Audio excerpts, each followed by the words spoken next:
সম্মানিত ভিউয়ার্স, আসসালামু আলাইকুম। আপনারা যারা দেশ এবং প্রবাস থেকে দেখতেছেন আপনাদেরকে জানাই অসংখ্য ধন্যবাদ।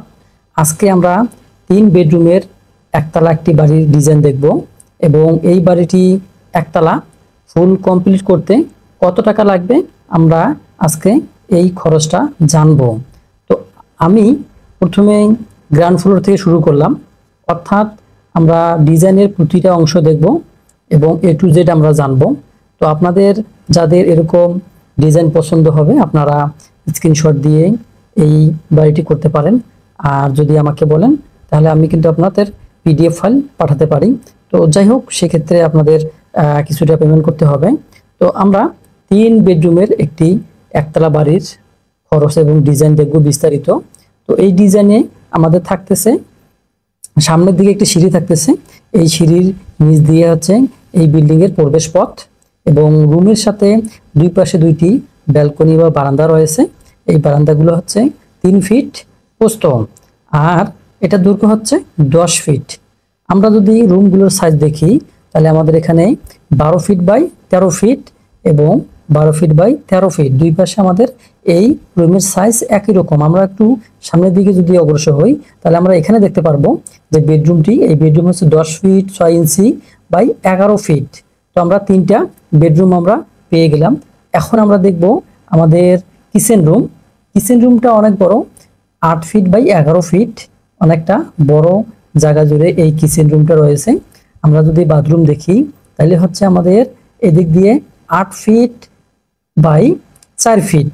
আমরা এদিকে যদি দেখি তাহলে আমাদের কমন বাথরুম হচ্ছে 6 ফিট 9 ইঞ্চি বাই 4 ফিট। তবে এখানে আপনারা যদি চান যে আপনারা এখানে একটু ছোট করবেন তাহলে 7 ফিট পর্যন্ত করতে পারেন। তবে যেহেতু জায়গা অনুযায়ী এটা ফিটিং হয়ে গেছে, তো এখানে 8 ফিট দেওয়া যায়।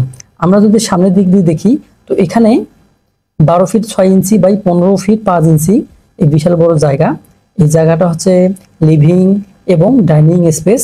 আর এখানে সামনের দিকে একটা দেখতে পাচ্ছেন যে আউটডোর লেখা আছে। তো এটা হচ্ছে এই যে ভদ্রলোকের এই ডিজাইনটি পছন্দ হয়েছে বা উনি এরকম বাড়ি করবেন, তো ওনার এই দিকে জায়গা আছে, তো উনি এইদিকে বের হবেন, এই কারণে এখানে একটা দরজা রাখতে বলছে। তো আমরা এই বিল্ডিংটি বিস্তারিত দেখব, এই বাড়িটি আমরা বিস্তারিত এখন ডিজাইন দেখব। আর এটা হচ্ছে যে 1 স্টোরেজ রেসিডেন্সিয়াল বিল্ডিং, অর্থাৎ একটা একতলা আবাসিক বাড়ির ডিজাইন, যার এরিয়া হচ্ছে 1110 স্কোয়ার ফিট। 1110 স্কোয়ার ফিট জায়গার ভিতরে আমরা এখন এই ডিজাইনটা দেখব। তো আমরা যদি প্রথমেই দেখি ফ্রন্ট এলিভেশন, এই ফ্রন্ট এলিভেশনে আমরা দেখব যে সামনের দিকে আমাদের দুই পাশে দুইটি যে ব্যালকনি দেখা যাবে, তার উপরে দুই পাশে দুইটি জানালা দেখা যাবে এবং উপরে প্যারাপেট, এবং এখানে যে এন্ট্রি বা প্রবেশ পথ এখানে কেসি গেট ব্যবহার করা হবে। তবে যদি আপনারা চান যে আপনাদের স্টিল গেট অথবা কাঠের গেট লাগাতে পারেন। তো যাই হোক, আমরা যদি প্যারাপেট দেখি, এটা ছিল কোঠা। এখন আমরা বিস্তারিত দেখব। আগে আমরা ফ্লোর প্ল্যানটা দেখেছি, আমরা এখন পরবর্তীতে আমাদের এখানে কলাম লেআউট দেওয়া আছে। তো আমরা এখানে প্রতিটা কলাম যে সেন্টার লাইন, এই সেন্টার লাইনগুলো মাপ দেখাইছি বিস্তারিত, প্রতিটা মাপে এখানে রয়েছে, অর্থাৎ দৈর্ঘ্য প্রস্থ আর আড়ি মাপগুলো দেওয়া আছে এবং সেই সাথে এই কলামগুলো কত সাইজ 10 ইঞ্চি বাই 10 ইঞ্চি সেটা কিন্তু উল্লেখ করা আছে সুন্দরভাবে। আর এখানে আমরা যদি পরবর্তীতে দেখি আমাদের বেজের লেআউট প্ল্যান, অর্থাৎ বেজগুলো কোথায় কিভাবে বসবে সেই যে প্ল্যানটা এখানে দেখানো হয়েছে। আর সেই সাথে এখানে বলা হয়েছে যে F1C1, অর্থাৎ F1C1 নামের একটা এখানে ফাউন্ডেশন বা কলাম বেস সহকারে। আর এই বেজের মাপগুলো হচ্ছে 3 ফিট বাই 3 ফিট দেওয়া আছে, প্রতিটা মাপে দেওয়া আছে এবং সেই সাথে এগুলোর সেন্টার লাইন সব দিকেই কিন্তু সুন্দরভাবে দেওয়া আছে। তাহলে আমরা পরবর্তী যদি দেখি আমাদের বেজের যে সেকশন, কলামের যে সেকশন আমরা যদি দেখতে পাই তাহলে আমরা দেখতে পাবো যে 3 ফিট বাই 3 ফিট, অর্থাৎ দৈর্ঘ্য 3 ফিট প্রস্থ 3 ফিট। আর এটা হচ্ছে F1C1। আমরা যদি কলামগুলো দেখি তাহলে আমরা কলাম দেখতে পাবো সেখানে 10 ইঞ্চি বাই 10 ইঞ্চি এবং এখানে লেখা আছে যে 12 mm ডায়া রড, 6 ইঞ্চি সেন্টার টু সেন্টার বোথ, অর্থাৎ উভয় দিকে এই রডগুলো 12 mm ডায়া রডের ব্যবহার করতে হবে। এবার আমরা যদি ক্রস সেকশনে যাই তাহলে আমরা এখানে দেখতে পাবো 3 ফিট এবং এর হাইটটা এখানে দেওয়া আছে। আমরা মাটি থেকে কতটুকু নিচে যাব সেটা দেওয়া আছে গেট বিম। এর উপরে পিএল থেকে জিএল আপনাদের 2 ফিট 3 ফিট বা 2.5 ফিট হতে পারে আপনাদের জায়গা অনুযায়ী।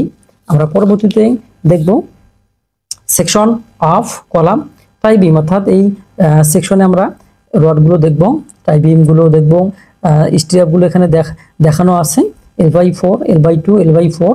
তো আমরা এদিকে যদি আসি তাহলে আমাদের এখানে যে কলামের সাইজ গেট বিমের নিচে এবং গেট বিমের উপরে সবগুলো কিন্তু এখানে দেওয়া আছে। আমরা পরবর্তী দেখব, পরবর্তী আমাদের যে প্ল্যানটা চলে আসবে আমাদের সামনে সেটা হচ্ছে গেট বিম লেআউট প্ল্যান, অর্থাৎ এটা গেট বিমটা আমাদের কোথায় কোথায় যাবে কিভাবে হবে এখানে কিন্তু বিস্তারিত দেওয়া আছে, মাপগুলো দেওয়া আছে, কত ইঞ্চি বাই কত ইঞ্চি সবগুলো দেওয়া আছে। এরপর যদি আমরা এই গেট বিমের সেকশন দেখি তো এখানে ক্রস সেকশন দেওয়া আছে 2টা। এই ক্রস সেকশন হচ্ছে 0202 আর হচ্ছে 0101, অর্থাৎ 2টা সেকশনে এখানে নেওয়া আছে। আর এখানে সেকশনগুলো কিন্তু বলা আছে, তো এখানে বলা আছে সেই সাথে রডগুলো কত মিলি বড় রড আমরা ব্যবহার করব এই রডের বিস্তারিত এখানে কিন্তু বলা আছে। আর এই বিমের হাইট এবং প্রস্থ সবগুলো উল্লেখ করা হয়েছে। আমরা যদি এবার ফ্লোর বিমের দিকে তাকাই তাহলে আমরা ফ্লোর বিম দেখতে পাবো। আর এখানে যে মাপগুলো আছে সবগুলো কিন্তু মাপ আপনারা বুঝতে পারবেন, যারা কাজ করবেন মিস্ত্রিরা তারা সহজেই যেন বুঝতে পারেন, সেই কারণে আমি প্রতিটা সেকশনের বা প্রতিটা যে বিমের মাপ এখানে স্পষ্টভাবে তুলে ধরা হয়েছে। তো আমরা পরবর্তী যদি দেখি তাহলে আমরা আবার দেখতে পাবো আমাদের বিমগুলোর সেকশন, এটা হচ্ছে এফবি হচ্ছে ফ্লোর বিম। এই ফ্লোর বিমের সেকশন এখানে দেওয়া আছে এবং রড থেকে শুরু করে যাবতীয় তথ্য সাইজ সব দেওয়া আছে। আমরা লং সেকশন যদি দেই তাহলে আমরা দেখতে পাবো যে দুই দিকে আমাদের 2টি সাপোর্ট থাকবে বা মধ্যখানে একটা সাপোর্ট থাকতে পারে। তো যেভাবে থাকবে না কেন আপনাদের যে রডগুলোর ডিস্ট্রিবিউশন যেভাবে আছে এইভাবে কিন্তু করতে হবে। এরপরে আমরা চলে যাব আমাদের ছাদের যে সেকশন আছে বা ছাদের যে লেআউট প্ল্যান আছে আমরা সেটা যাব। তো এখানে যে রডগুলো ব্যবহার করা হয়েছে এই রডের সম্পর্কে যদি আমি বলি তাহলে আমাদের এখানে মেইন বার, বাইন্ডার এবং টপ 10 মিলি রড ব্যবহার করা হয়েছে। তো এর আগের ভিডিওতে এক ভাই বলেছে যে আমাদের 10 মিলি দিয়ে কি ছাদ ঢালাই হয়? অবশ্যই, কেন হবে না, 10 mm ডায়া রড দিয়ে ছাদ ঢালাই অবশ্যই করা যাবে, কোনো সমস্যা হবে না। তো শুধু দেখতে হবে যে আপনার যদি এখানে যেমন দেখেন এখানে আমরা 3 ফিট বাড়তি রেখেছি, এই 3 ফিট বাড়তি কারণে আমরা এখানে 2টা এক্সট্রা টপ বাড়িয়ে দিয়েছি, অর্থাৎ এই যে এখানে যে বাড়তি অংশটা এই বাড়তি অংশটা কিভাবে লোড নেবে সবগুলো কিন্তু দেখানো আছে। এরপর আমরা যদি দেখি আমাদের শেষ এখানে সিঁড়ির যে সেকশন আছে আমরা যে সেকশনের দিকে তাকাই তাহলে আমাদের এখানে এই সিঁড়িটা কত 7 feet by 15 feet 6 inch 15.5 feet. তো এখানে যে টেটগুলো এই টেটগুলোর মাপ দেওয়া আছে 10 ইঞ্চি এবং যে রাইজারের মাপ আমরা এখানে পাবো। খাড়া উচ্চতা হচ্ছে রাইজার আমরা পেয়ে গেলাম। তো এখানে রড ব্যবহার করা আছে 10 mm ডায়া রড এবং 12 mm ডায়া রড হিসেবে মেইন হিসেবে ব্যবহার করা হয়েছে। তো 2 ধরনের রড ব্যবহার করা হয়েছে। এখন যদি আমি আপনাদের খরচের বিষয়টা জানিয়ে দেই তাহলে আমাদের এই বিল্ডিংটি যেহেতু একতলা ফাউন্ডেশন করে একতলা কমপ্লিট করব, অবশ্যই একটা জিনিস মাথায় রাখবেন যে অনেকেই হয়তো একতলা ফাউন্ডেশন দিয়ে একতলা করে, এরপরে যদি টাকা পয়সা হয় আবার 2 তলা 3 তলা পর্যন্ত করে, কিন্তু না, আপনাকে টার্গেট নিতে হবে যে আপনি কয়তলা ফাউন্ডেশন দিবেন বা কয়তলা করবেন। আজকে না হয় আপনি 20 বছর পরে করলেন বা 30 বছর পরে করলেন, এই 30 বছর সময়ের ভিতরে আপনি সিদ্ধান্ত আপনার কি হবে সেটা আগে থেকে আপনাকে চিন্তা ভাবনা করতে হবে। যদি মনে রাখেন যে আমি 2 তলা ফাউন্ডেশন দেবো তাহলে কিন্তু আপনি 2 তলা করতে পারবেন, সেখানে 3 তলা করা কোনোভাবেই সম্ভব নয় বা করা যাবেও না।